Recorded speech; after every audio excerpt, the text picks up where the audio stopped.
Hey, what's going on, guys? Brian here, Brian's Lawn Maintenance. Hope you guys are doing well. Today's video, I might break up actually into three-part series here, and what I wanted to discuss is what we shared at a recent team meeting here with our spring kickoff that is going to unleash maximum profit and huge potential, huge upside in our lawn and landscaping business, and that translates to dollars and cents. And I want to go through that exercise, share with you guys what we did, and hopefully help stir some ideas here that can help you guys as we go into the spring rush, as we go into spring 2025, to help you guys make more money with your businesses and, of course, take care of the team, take care of your customers, and everybody can grow and win together. If you guys are new here, the channel is all about helping you guys grow a more successful lawn and landscaping business so you guys can go out there and crush it. If you guys are new here, consider subscribing. If you guys are part of the regular crew, hey, welcome back and hope you guys are doing well. That being said, let's jump into it here today. What I wanted to do is go through three quick exercises that I think could really help you guys out with making more money, like we were saying at the beginning of this video. When we were having our team kickoff here just last week, it really had I believe, a profound impact, not only for myself, but for the guys, explaining a little bit more about, number one, profit and growth, how the company actually works. And again, you don't really want to assume anything, but at the end of the day, I saw light bulbs going off, and that was really helpful. Number two, unlocking more potential with higher wages and more income and, of course, more profit sharing with revenue per hour. And then number three, behind myself here, is the 9 core wastes that I want to get into for just a few minutes here on today's video. And all of this will translate into a more profitable and more lean lawn and landscaping business. Now, before I go too much further, not to impress any of you guys here, I am definitely not the guru, okay? I run a $500,000 lawn and landscaping business. We're quickly going to $1 million and beyond. And a lot of this right here is conversation that I've been able to be exposed to over the last 4 or 5 months from my friend Mark Bradley, who is just an industry leader and an industry icon, just a phenomenal human being. And I've seen the same presentation broken down no less than probably 6 to 10 times over the last 4 or 5 months, going to different mastermind sessions, Leanscaper events, webinar series, and so much more. So what I'm just going to show with you guys here was not only what I hope to have some light bulbs and unlock some growth for you guys, but it was transformative for me hearing this and actually seeing it as a visual. So I wanted to pass along this education for you guys. So if everything's not exactly perfectly dialed into a T, forgive me. If I butcher some of these concepts here a little bit, forgive me. If a couple of zeros or numbers maybe round up or round down, forgive me, okay? I'm not trying to impress any of you guys here, but I do want to share this information because I think it can really help a lot of us have a better understanding of what we're trying to do with growing our company as we go into a growth mode. Now, again, if you're a single owner-operator business, maybe some of the core principles, the revenue per hour, those kind of principles will relate a little bit more. But if you guys are, growing a bigger company, all of this should start to make some sense for you. And these are some of the identifiers that I've had in my company here lately, okay? So that being said, if this video is at all helpful for you guys, leave me some comments down below. Maybe share an encouraging word. Give me a takeaway. What did you guys learn from today's quick video? And then number two, drop a big like on the video if you guys can. Smash that subscribe button. Do whatever you guys want to do. But I do check how many videos the likes, or how many likes the video gets, how many comments there are, and I do stay attentive to that stuff because I want to build community with you guys. So if you guys want to leave some encouraging words, I guess leave me down in the comment section below some feedback and let me know what you guys think about today's video, okay? All right, let's go into it here. So here's what I wanted to talk about is unlocking higher revenue, unlocking growth, unlocking higher profit, and of course, making more money for my guys and myself. And so we went through this whole exercise. It took about 2 hours. I'll spare you guys that version. I'll give you guys the abridged version. But these were some concepts that I really wanted to spend some time on with our team, especially as folks grow into, at least mentally, more of a leadership role or capacity in the company. And we've got some great foundation being laid. And again, this should hopefully springboard us into some great growth in 25, 26, and 27. But I wanted to spend some time so my guys understood these key concepts. And so the first thing I wanted to talk about here was revenue and profit and how it relates to the growth of the company.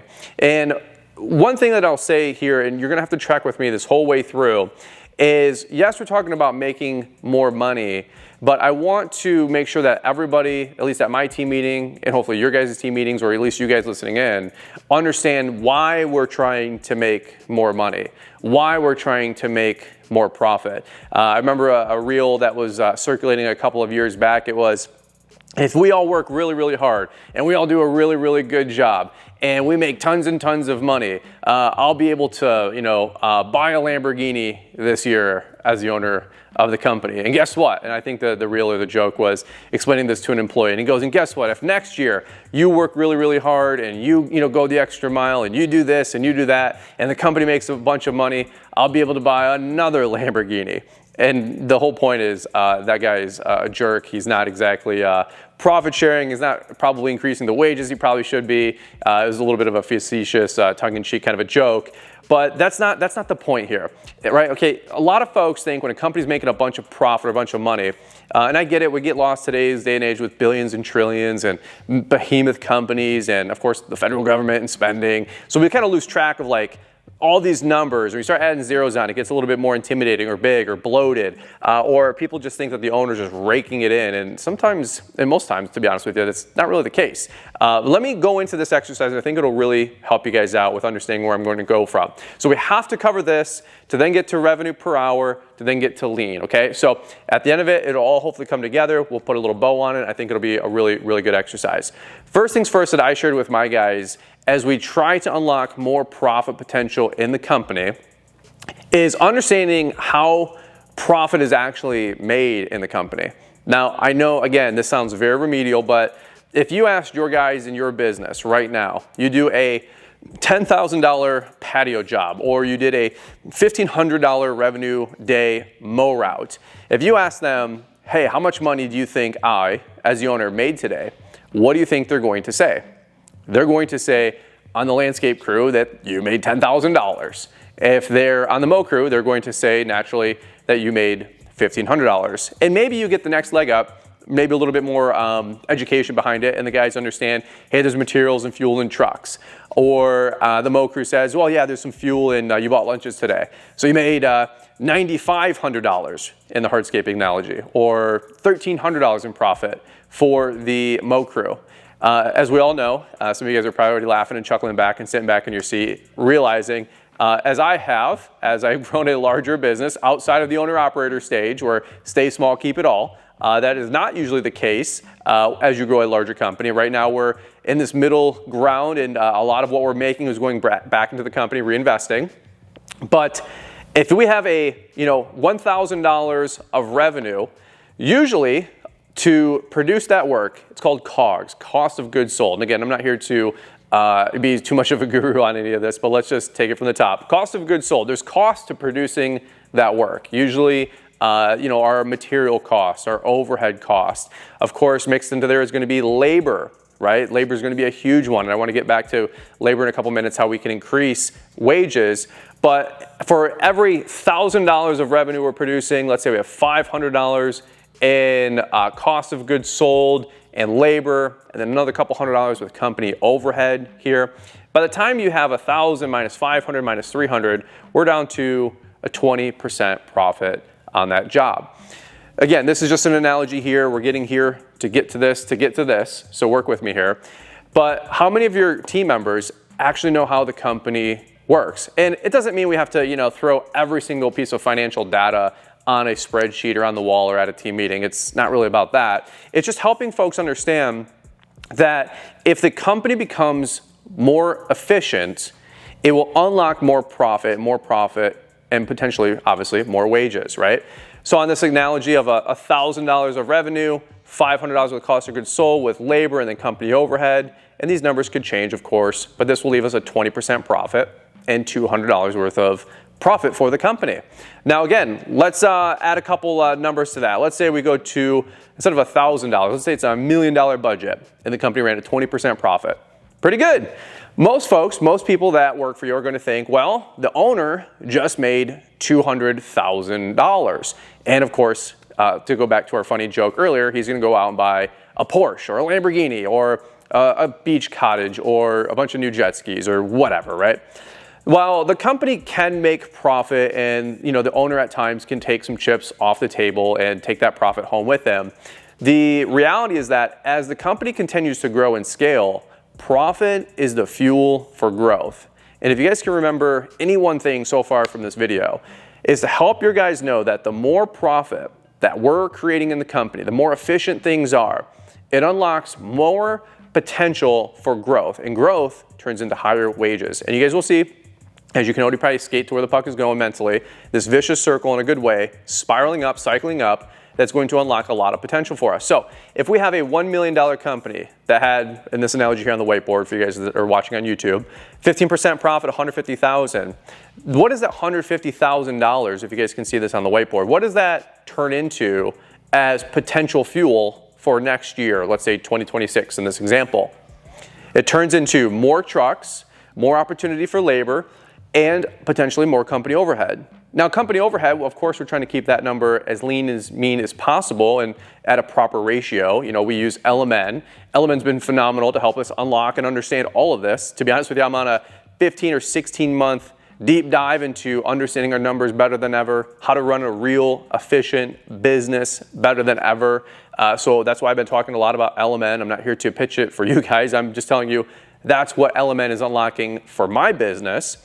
But if we have $150,000 of fuel to go back into the company, that can turn into trucks, labor, and then company overhead, maybe a sales position, more office staff, folks that can help, mentor us to higher different levels of revenue growth.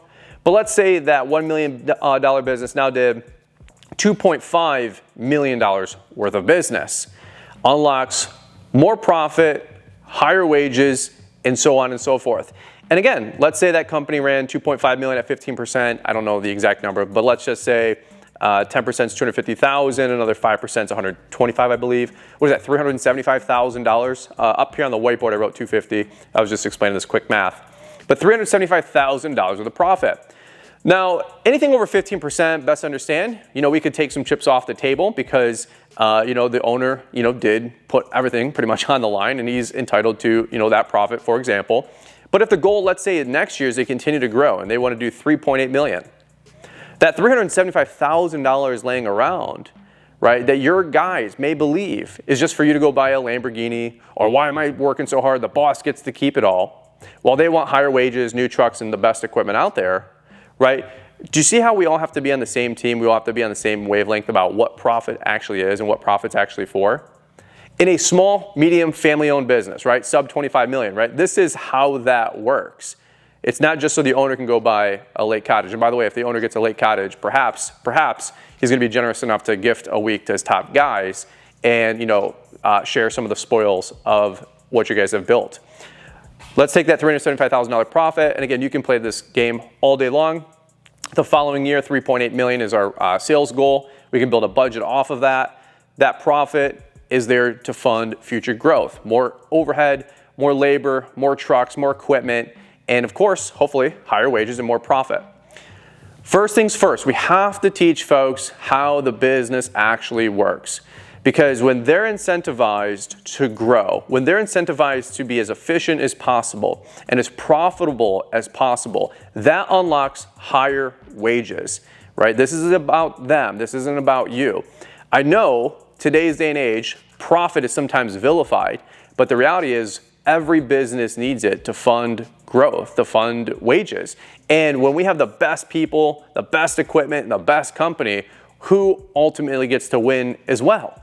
The customers, because they get the best product possible. They get the nicest lawns. They get the most reliable, professionally well-trained team. They get the best outdoor living space and backyard patios, right? That's what it's all about. So this machine really can start hitting on all 8 cylinders. So first thing I did is, personally, I wanted my guys to understand, whether they knew it or not, assume nothing, right? But take them through this whole exercise. They understand why we're talking about making profit and being as efficient and as lean as possible.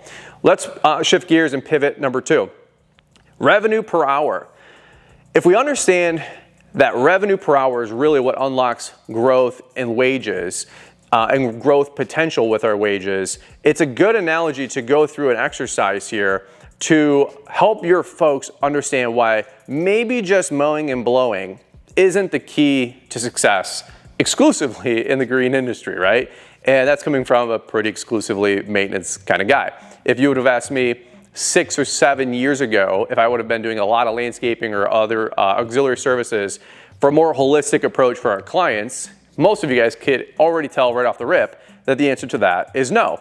And maybe you guys saw a video about 6 years ago, maybe 5 years ago, standing in front of a whiteboard, yours truly, talking about how we took a, basically a $75,000, $100,000 a year gross business, and the game plan was to go to 250, I think maybe 350 quoted in that video, not by going necessarily wider with more customers, but by going deeper with more customers and adding more services, the cleanups, the mulch, the fertilization, the irrigation, the Christmas lights, the core aeration, pressure washing or power washing, right? So on and so forth. Well, as you guys can probably imagine, and I don't think I'm trying to be too much of a guru here, but you have seen our company literally go from 75 to 100 grand in business to a $500,000, 550-ish right now, if you were on a rolling 12, gross revenue business. We're literally doing what I'm telling you guys to do. Hopefully, that puts me in a completely different bucket from everybody else who's trying to be a guru or an influencer. We're actually trying to do the thing. All right, so let's keep going. The next exercise I wanted to share with my guys was revenue per hour, because here's why. Let's just say, in a simple analogy, 4 lawns cut at $50 each. And let's say you can do 4 lawns per hour with, maybe a 2-man team. That's $200 of revenue per hour. Not too bad. But let's say we go to do a 20-yard mulch job and it's $2,500. I'm not going to get into how we price our work and how we price a lawn. If you'd like to see a video like that, leave me one comment in the comments down below. I really do want to crack open that egg for folks to really, once and for all, finally dispel or demystify the process of pricing your lawns. It's actually not that hard when you have the winning formula. But let's just say in this analogy, we have a 20-yard mulch job. It's $2,500. There's 10 labor hours involved. What is our revenue per hour? Not a trick question here. $250 per hour that's generated for those employees. If we're able to take, let's say on our budget, 25% of all revenue that's coming in, and we can allocate it towards billable field labor, that gives us $62.50 per billable hour. Right? Up here, if we're cutting 4 lawns, $200 of revenue per hour, 25% of that is what? $50 of revenue per hour? So if we have 50 up here and $62.50, where is the better opportunity for guys to earn more revenue for us and to earn better wages?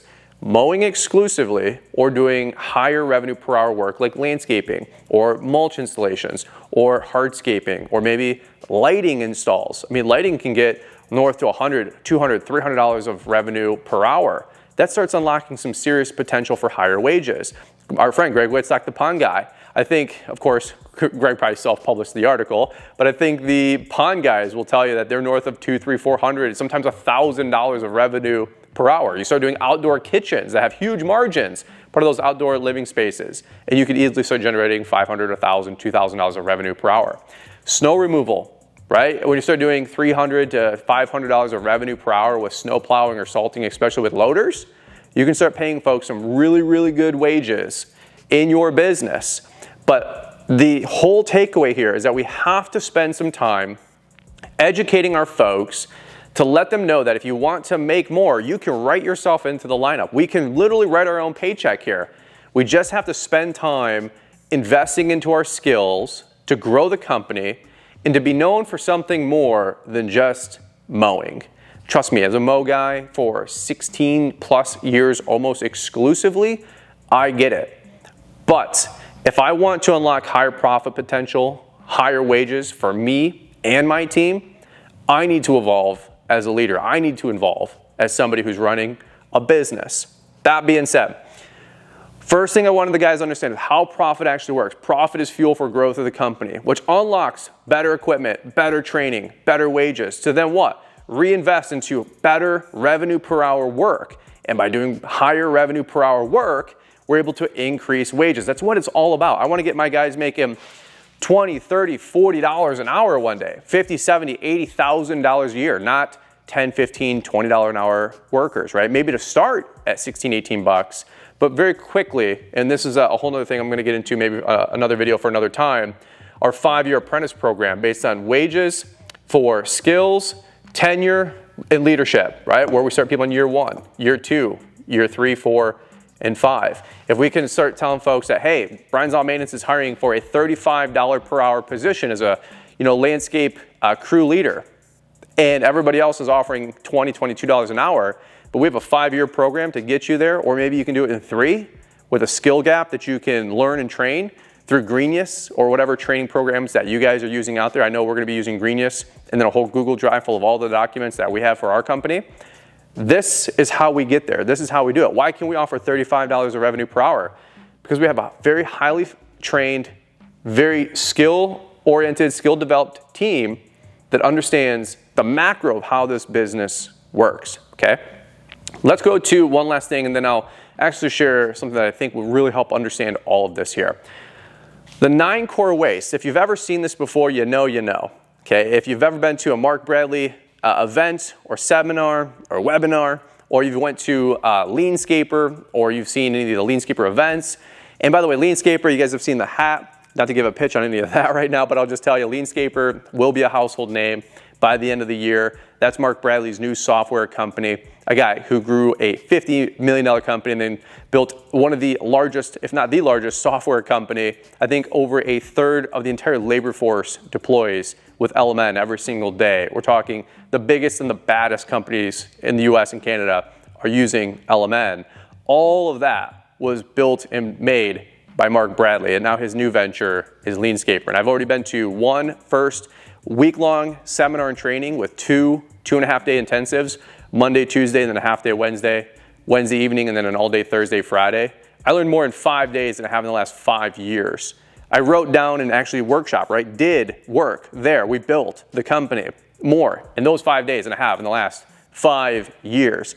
So if you guys see anything popping up, Leanscaper or Mark Bradley this summer, and especially in the fall, make sure you guys check it out. And of course, go check it out at leanscaper.com. No plug other than just letting you guys know what I'm plugging into so I can grow my education and run a better business. I don't have any financial incentive. I don't have any affiliate codes. If you sign up, tell them I sent you. Maybe they'll give you a free hat. But let's keep going, okay? 9 core wastes. Let's just wrap it up with this in 5 minutes, short and sweet. The 9 core wastes, this is from Lean Principles. This is from the Toyota Production System. There's a bunch of great books on this topic. This is Mark Bradley's the Landscape Production System, as he calls it. And the core waste. So if we want to minimize the company overhead, if we want to increase efficiency, if we want to stay at budget or become more efficient with those costs of goods sold to produce the work, this is where waste is being found in our company. Any opportunities to reduce waste in these 9 examples here, and I'm sure there's plenty more, this is what's going to unlock wage growth. Okay, so let's go through this really quick. Waiting, movement, transport, overproduction, inventory, defective work, unused creativity, overprocessing, and resisting change. This is 9 areas. So again, we did a team meeting for almost 2.5 hours, going through line item by line item, this whole conversation from right to left, and then all these 9 core wastes. And this was again, a workshop, a discussion that I had with my guys to say, hey, look, I don't have it all figured out. I need you to help me. I need you guys to help me. Let me know where the waste is in the business, because as somebody who's not in the field day to day, there's only so much that I see. There's only so much that I know. And believe it or not, I'm sure you guys can imagine this. The folks in your business running the day to day, the crew leaders, the guys that are on trimmer, all the folks that are out making the sales, they know more boots on the ground what's going on in your business for the most part than you do. Okay, let's just be totally honest. If you can admit that, I think we've got room to grow. If you can't admit that and you think that you've got it all figured out, I don't know if this video or any other videos on my channel are going to do you any favors, okay? But as I went through this whole conversation with the guys and I said, I need your help. I want to unlock higher wages. I want to unlock the best of equipment. You've got to let me know where the waste is, right? Waiting around. This is stuff like at gas stations. The guys say, well, why are we filling up at gas stations? Why can't we change things around? And you go, well, I didn't even know were filling up at gas stations in the morning. And you thought, hey, you made a company decree, no filling up at gas stations. You find out 3 out of your 6 crews are filling up every day, wasting a half hour at the gas station. Or other examples, guys are coming in late. Maybe you've got your crew leaders as salary, but your hourly guys are hourly. And your crew leader's coming in a half hour late. You don't even know because you're not at the yard, but you're paying for the hourly guy to be there. Not only is he not being productive for that half hour, you're also paying him for that half hour. And at the end of the day, you have to pay an extra half hour work to still get the work done. So you're losing a 1, 2, 3x on this gentleman being late, but you didn't know. That's the conversation of waiting. Movement. Anytime you have to move equipment back and forth, especially hardscaping, landscaping guys, right? For us, a practical example was we had our 4-wheeler here at the barn that would go out afterwards for sidewalks. We should have had it in the route. We should have had it at a storage locker or one of the enclosed trailers inside the route. Granted, some of my guys are salaried with the crew leaders that are in the fall, winter, so they're 12 out of 12. But if I had an hourly guy going all the way after plowing, snow for 8 to 10 hours, all the way back to my place to go all the way back to the routes and then come all the way back, what a completely inefficient setup. Here's a really good analogy, and if you guys know Mark Bradley, you know. He always goes through this conversation about if you go out 5 steps and you forgot a hammer back at the shop and you have to go back 5 steps to get this, how many steps did that hammer cost you? Not a trick question, right? Not trying to be a guru here or be too smug on this one, but 5 steps out, 5 steps back, you say it costs 10 steps. I said it cost 10 steps. The reality is, not only did we go there and back to go get it, we had to probably buy that hammer, so now the hammer's twice as expensive, or we went back to the shop to go get it. But then we have to go 5 steps back to the actual job, so it's really 15 steps, right? Wrong again, that's what I thought. The reality is that we could have went 10 steps further from the very beginning in the completely different direction. So that hammer that we left, or that screw, or that trimmer, or the flat tire, the plug kit that we didn't have, or a company crew shirt because somebody forgot shirts and we don't have extra shirts laying around somewhere in the trucks. Just going 5 steps out and forgetting something can really cost you 10, 15, 20, or 25 plus steps. It just depends, but that is movement inefficiencies. Transport, again, moving equipment. And I'll just go through this really quick. Overproduction. If you guys are doing landscaping, maybe digging too deep, or you're running the machines for too long. Inventory, this is a big one, right? Maybe you got a pallet or 2 of ice melt sitting around. That's $1,500 just sitting on the shelf.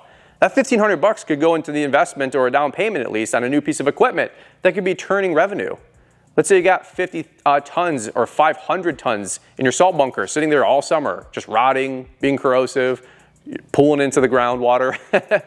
Let's say you got $100,000 sitting there. You could have bought, or at least 2 brand new skid steers and put that $100,000 to work for you. Inventory, right? Defective work, callbacks, unused creativity. I'll get to that here in a second. Over processing. Maybe you got a double cut, triple cut lawns because you're not having sharp blades, right? Like the Magnamatic video. That Magnamatic series 8200 and the cleaner that's in my back dry storage room, it was $6,200. Just having good, sharp quality blades alone this year and reducing double cuts to single cuts or triples to doubles will more than likely pay for the cost of that Magnamatic being $6,200 for the whole kit and caboodle by the efficiency we save in gas, fuel, wear and tear on the machines, and of course, labor. Number 9, resisting change. Anytime people don't have the ability to look at stuff like this, maybe you want to just stay at mowing and blowing for the rest of your life. That's fine. Instead of getting into landscape lighting. You're resisting change and you're leaving a lot of money on the table. The last one that I'll share, and this was a very humbling experience for me, and we'll button this thing up, was unused creativity. When I did this whole exercise with the guys, we probably had about, no joke, 30 to 50 suggestions about how we could become more efficient and more lean with our company. It was a truly humbling experience. As a guy who's been doing this for 18 years, I've got 1,200 YouTube videos, 1,000 plus podcasts almost, right? Like, I'm the guru here, okay? For me to find out 50 plus areas of inefficiency or areas of improvement that we can capitalize on for our company was a truly awesome, humbling, fun experience. My guys are awesome. I love them to death. They were fantastic. The ideas they brought forth and so many more from there are going to literally unlock so much more potential in the company. Why? Again, so your boy here can go buy a Porsche 911? No, so my guys can go out there and buy whatever is important for them and to take care of their family, material-wise or otherwise. To see my guys be able to take their kids or future families to Disney, for my guys to be able to buy nicer vehicles, safer vehicles, or of course to be able to buy their first home. Like that stuff that's more important to me than taking the profit out of the company to go buy some stupid vehicle. Does that make sense?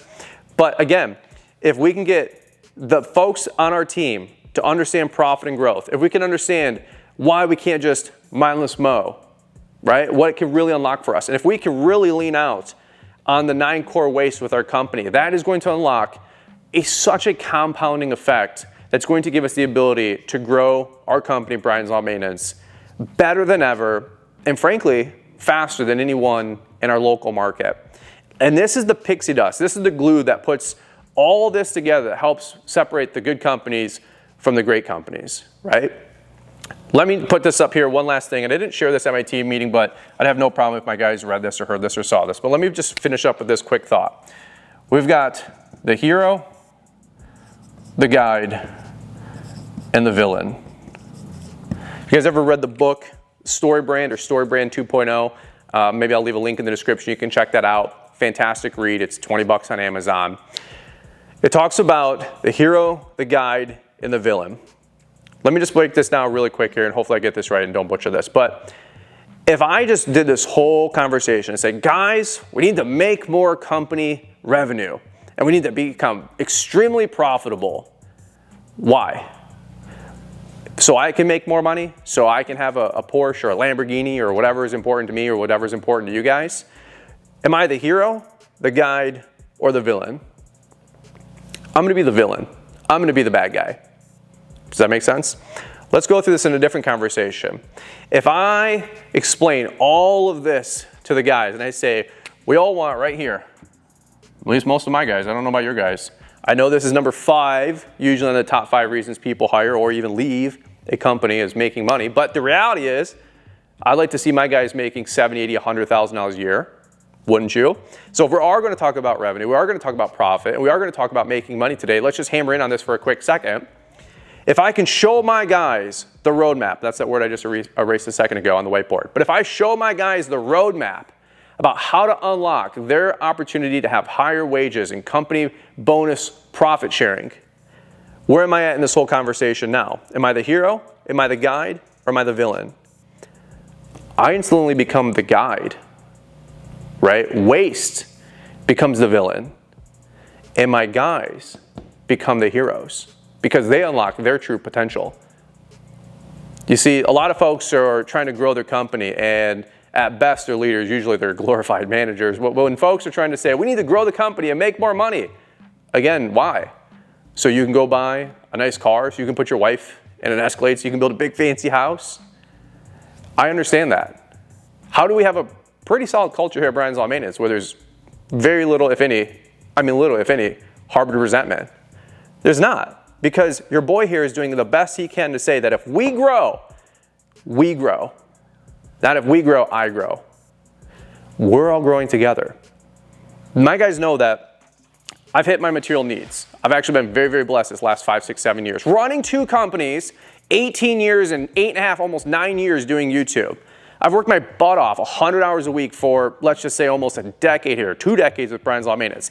I finally started to make a little bit of headway. Do you think my motivation in life right now is to go buy some stupid materialistic item? You're out of your freaking mind. I'm not saying I'm a saint, but I will just tell you that is not what's keeping your boy moving. When folks say, well, why all of a sudden do you have this ambition to grow? Why all of a sudden do you want to grow a multi-million-dollar business or a multi-million-dollar outfit? Right here. The answer is right in front of you. I want to be the guy that unlocks the true potential for my guys. Now they have to put in the work. They have to show up. They have to kick butt. They have to grow their skills. They have to take some personal responsibility and some extreme ownership.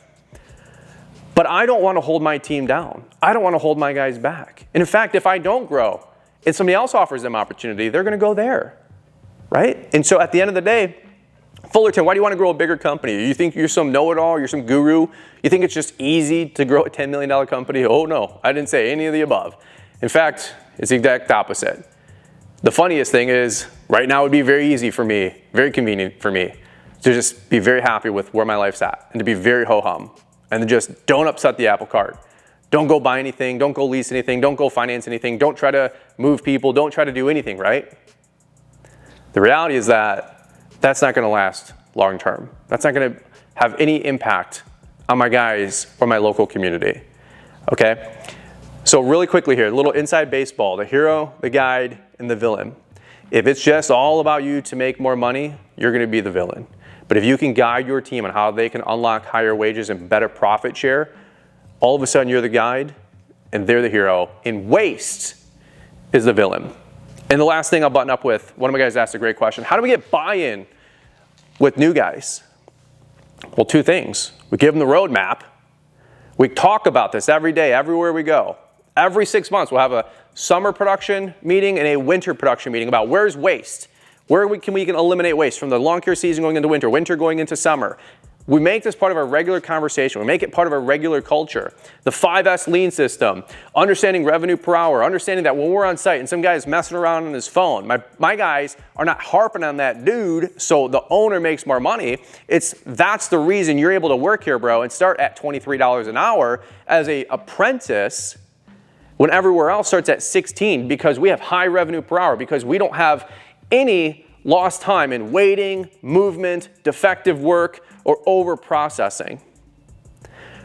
The guys start creating a reinforcement structure in our culture of the 9 core waste. And so the last thing I charged my guys with, I said, we need to start creating a vacuum. We need to start talking this conversation.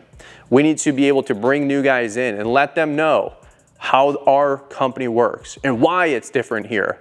And I said jokingly to my guys, I said, guess who's doing the next team meeting in 3 to 6 months talking about this stuff? My guys. So they understand, because yeah, you learn when it's taught to you, but you learn the most when you start teaching it to other people, okay? That's where I'm gonna leave you guys today. I feel like this is just some of the most groundbreaking conversation and information that's ever been exposed to me. For all the gurus, for all the folks that are making content on the internet and on social media and telling you how to do it. One of my favorite songs from Jay-Z, right? Everybody's told you how to do it. They've never done it. The whole deal.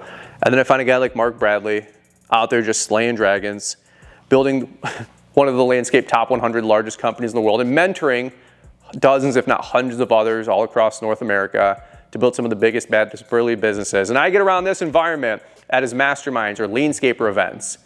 And I start finding out that this information's out there.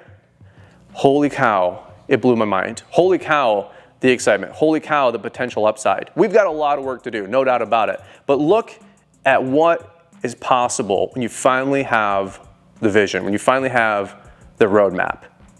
The big companies, they do know things that we don't know.